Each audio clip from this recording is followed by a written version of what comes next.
पिछले वीडियो में मैंने आपको क्लासिफिकेशन ऑफ मैटर बताया था, जिसमें मैंने बताया था फिजिकल और केमिकल क्लासिफिकेशन ऑफ मैटर क्या होते हैं। आज उसी में हम पढ़ेंगे कि फिजिकल क्लासिफिकेशन ऑफ मैटर क्या है, उसको डिटेल में बताएंगे, डिटेल में पढ़ेंगे। तो फिजिकल क्लासिफिकेशन ऑफ मैटर कौन कौन से होते हैं, हमने इसको पहले बताया था आपको। फिजिकल क्लासिफिकेशन ऑफ मैटर में हम पढ़ते हैं matter can be classified into solid, liquid and gas. अगर हम मैटर को क्लासिफाइड मैटर पहले भी पढ़ा था, what is matter, anything which occupies by space and has mass is known as matter.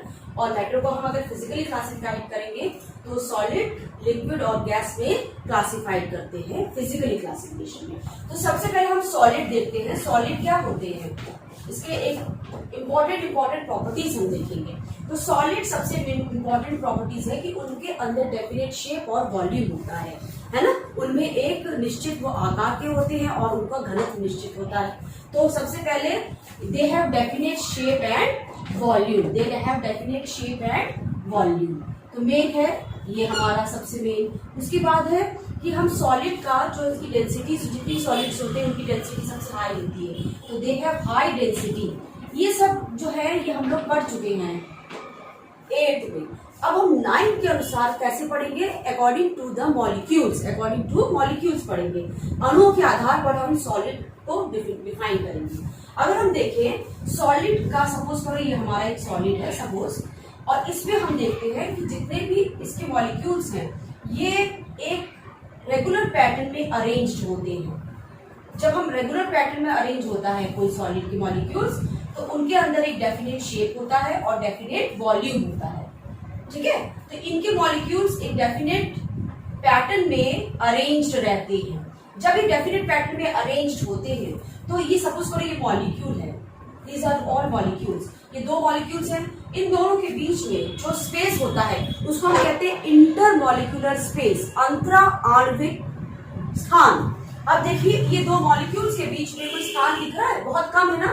तो हम सॉलिड में पढ़ेंगे कि जो इंटरमॉलिक्यूलर स्पेस है, इंटरमॉलिक्यूलर स्पेस है वो क्या होते हैं, बहुत ही कम होते हैं। अंतरा आणविक स्थान बहुत ही कम होते हैं, या बोल सकते हैं नगण्य होता है। तो सबसे पहले जब ये देखा आपने कि मॉलिक्यूल्स के बीच में जो आपका स्थान है वो एकदम कम है, तो इसको हम कहते हैं हिंदी में, इंग्लिश में कहेंगे इंटरमॉलिक्यूलर स्पेस।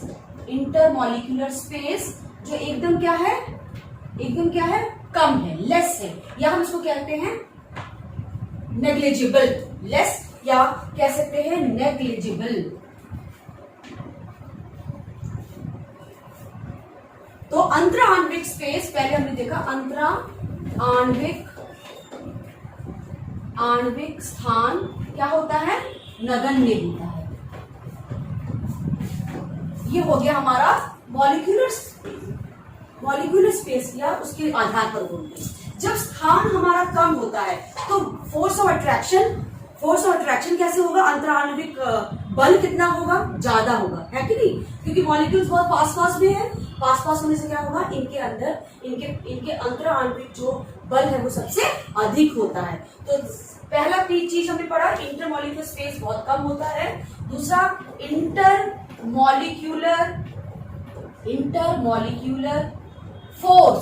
इंटरमॉलिक्यूलर फोर्स सबसे ज्यादा होता है, मोर सबसे ज्यादा होता है। तो अंतरा आणविक बल सबसे अधिक होता है। तो सॉलिड में हमने सॉलिड की प्रॉपर्टीज अगर हम देखेंगे तो क्या क्या है कि सॉलिड में डेफिनेट शेप और वॉल्यूम होता है, उनमें जो है आकार और जो वॉल्यूम है, वॉल्यूम वो एकदम डेफिनेट होता है, और हाई डेंसिटीज होती है उनके अंदर, और अंतरा आणविक स्थान नगण्य होते हैं, अंतरा आणविक बल सबसे अधिक होता है। इंटरमॉलिक्यूलर स्पेस सबसे कम होता है, और intermolecular force is more in solid. अभी मैंने आपको सॉलिड के बारे में बताया, अब हम लिक्विड के बारे में पढ़ेंगे। तो मैं उसके बाद आपको उनका अलग से बता दूंगी कि क्या उनका डेफिनेट, अलग अलग कंपैरिजन करेंगे हम। लिक्विड में हमने देखा, अभी हमने सॉलिड में क्या बताया कि डेफिनेट शेप और वॉल्यूम होता है। इसमें क्या होता है, ये डेफिनेट वॉल्यूम के तो होते हैं, जैसे जितने भी लिक्विड्स होते हैं उनमें डेफिनेट वॉल्यूम तो होता है, but they do not have, but not having definite not having definite shape, shape इनका नहीं होता है। सपोज करो वाटर एक लिक्विड है, लिक्विड हमने उसको ग्लास में रखा तो उसने ग्लास का शेप ले लिया, हमने उसको टब उसमें रखा, टब में रखा तो टब का शेप ले लिया। तो जितने भी लिक्विड हैं उनमें डेफिनेट वॉल्यूम होता है बट नॉट डेफिनेट शेप। तो ये हो गया हमारा पहला। दूसरा जो है कि लिक्विड जो है अगर हम मॉलिक्यूलर के हिसाब से देखेंगे तो जैसे हमने अभी सॉलिड में पढ़ा था कि मॉलिक्यूल जो होते हैं वो एक रेगुलर पैटर्न में अरेंज्ड होते हैं सॉलिड में। लिक्विड में क्या होता है कि जो मॉलिक्यूल्स है वो थोड़े दूर दूर एज कंपेयर टू सॉलिड थोड़े से दूर होते हैं, जैसे हमने पढ़ाया थोड़े से दूर होते हैं। और इससे क्या होता है कि इनके अगर हम कंपेयर करेंगे, अब हम कंपेयर से करते हैं सॉलिड से, तो इनके बीच में जो इंटरमॉलिक्यूलर स्पेस है वो सॉलिड के हिसाब से ज्यादा होगा, सॉलिड से कंपेयर करेंगे तो ज्यादा होगा। तो intermolecular space is more, intermolecular space is more than solid. अब हम कंपेयर करके बताएंगे तब होगा। तो अंतराण्विक स्थान जो है वो लिक्विड में ठोस की अपेक्षा थोड़ा सा अधिक होता है।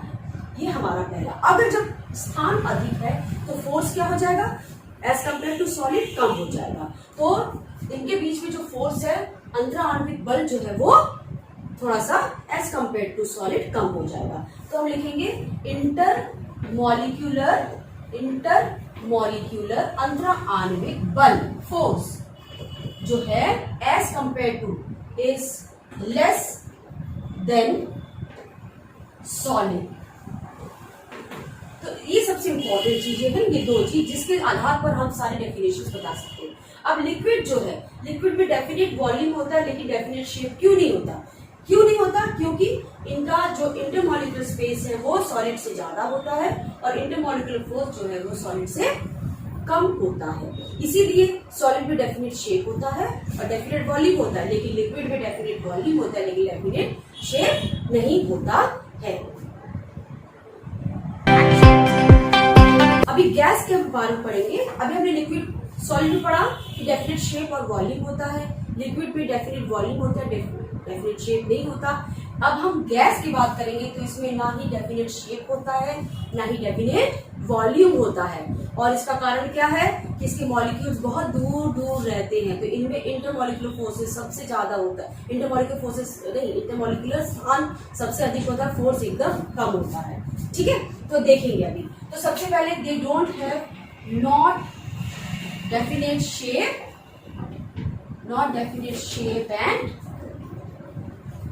And volume. तो सबसे मेन यही है कि इनमें डेफिनेट शेप और वॉल्यूम नहीं होता है गैस में। ठीक है, अब इसमें मॉलिक्यूल्स की बात करेंगे, मॉलिक्यूलर थ्योरीज के बारे में बात करेंगे। तो इनके मॉलिक्यूल्स बहुत ही दूर दूर होते हैं, तो as compare to solid and liquid intermolecular क्या स्थान सबसे अधिक होता है। तो लिखेंगे इंटरमॉलिक्यूलर स्पेस इज मोर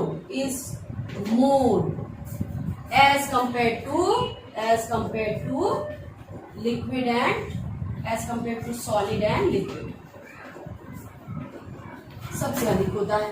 ठीक है, अब इंटरमॉलिक्यूलर स्पेस बहुत है तो फोर्सेस क्या होगा, एकदम कम होगा, एकदम नेग्लिजिबल। तो इनमें इंटरमॉलिक्यूलर फोर्स या हम कहते हैं अंतराण्विक फोर्स, इंटरमॉलिक्यूलर फोर्स या अंतराण्विक बल इज नेग्लिजिबल, कोई नहीं होता, ये पूरा मूव करते रहते हैं, एकदम नेग्लिजिबल।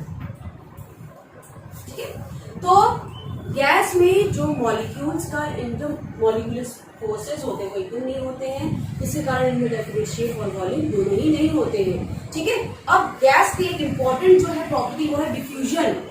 ये इनका विसरण, इनकी गैस का जो मॉलिक्यूल का विसरण बहुत अधिक होता है। क्यों? क्योंकि इनके मॉलिक्यूल्स बहुत अधिक फैल सकते हैं। तो जैसे हमने एक अगरबत्ती जलाया है ना, अगरबत्ती क्या है, उसमें गैस है, अगरबत्ती की खुशबू हमको एक इस कोने में जलाएंगे कमरे के तो पूरे घर में खुशबू आती है। क्यों? क्योंकि इनके मॉलिक्यूल्स क्या होते हैं, डिफ्यूज्ड करते हैं। डिफ्यूज इसलिए करते हैं क्योंकि इनमें इंटरमॉलिक्यूलर स्थान बहुत अधिक होता है, वो बहुत जल्दी मूव कर सकते हैं, बहुत जल्दी फैलते हैं, इसे कहते हैं डिफ्यूजन, विसरण। ये प्रॉपर्टी है। तो इसमें सबसे मेन प्रॉपर्टी जो गैस में पाई जाती है वो है डिफ्यूजन प्रॉपर्टी। तो ये, और इसको हम कंप्रेस कर सकते हैं, इनको हम कंप्रेस करके, जैसे हमको मालूम है एलपीजी गैस था ना, वो हम क्या कर सकते हैं, उसमें हम सिलेंडर भर के उसको कंप्रेस करके भर सकते हैं। तो गैस की ये दो प्रॉपर्टीज अलग है। जैसे लिक्विड की एक और स्पेशल प्रॉपर्टी है, वो है कि ये फ्लो कर सकता है ना, इसकी ये फ्लो करके उसके मॉलिक्यूल्स एक लेयर बाय लेयर फ्लो कर सकता है। तो फ्लोइंग प्रॉपर्टी लिक्विड की है, गैस की प्रॉपर्टी डिफ्यूजन प्रॉपर्टी है।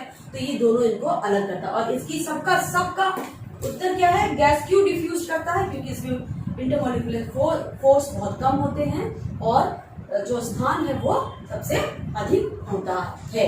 तो अगर हम कंपेयर करेंगे मॉलिक्यूल्स में, तो सॉलिड में मॉलिक्यूल्स बहुत पास होते हैं, लिक्विड में थोड़े से दूर होते हैं, गैस में एकदम दूर हो जाते हैं। अभी आपने सॉलिड, लिक्विड और गैस के बारे में पढ़ा, उसकी प्रॉपर्टीज पढ़ी हैं। नेक्स्ट वीडियो में आपको इसका नेक्स्ट का हम आपको बताएंगे। Thank you.